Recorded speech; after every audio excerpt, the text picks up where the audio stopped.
கிறிஸ்தவங்க நாங்கள் கிறிஸ்தவங்க சபைக்கு போயிட்டுருக்கோம். நாங்கள் வந்து 30 வருஷமாக போகிறோம். எங்கள் பாஸ்டர் இன்னார், நாங்கள் வந்து அந்த சபை இந்த சபை அப்படிங்கிறாங்க. ஆனால் வசனம் வந்து எப்படி நம்மளுக்கு சொல்லுதா?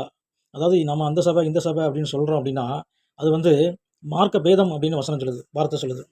அப்போ ஒரே ஒரு சபை தான் இருக்குது. வசனம் சொல்கிறபடி அந்த சபை என்ன அப்படின்னா, யோவான் 2:19 நீங்கள் படித்து பார்த்தீங்கன்னா, அவர் சொல்கிறாரு, இந்த ஆலயத்தை இடிச்சு போடுங்க, நான் 3 நாளைக்குள்ளே வேறொரு ஆலயத்தை எழுப்புவேன் அப்படிங்கிறாரு.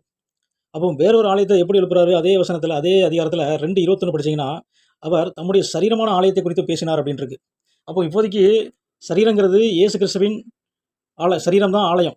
அப்போ அந்த சரீரத்துக்குள்ளே இருக்கிற அவயங்கள் நாம தான் சபை. அதாவது சபை அப்படின்னா கிறிஸ்துவின் சரீரம். அதற்குள்ளே இருக்கிற ஒரு அவயம் நீங்களும் நானும், நம்ம எல்லாருமே சபைகள், கிறிஸ்துவின் சரீரமான சபைகள். இந்த சபையை தவிர வேற எந்த சபையும் இல்லை. நீங்கள் எபேசியர் 4:12 பார்த்தீங்கன்னா கிறிஸ்துவின் சரீரமான சபை. அப்போ கிறிஸ்துவின் சரீரத்தில் இருக்கிற நம்ம தான் நம்ம பக்தி விருத்தி அடையிறதுக்காக தான் அவர் 5 வகையான ஊழியத்தை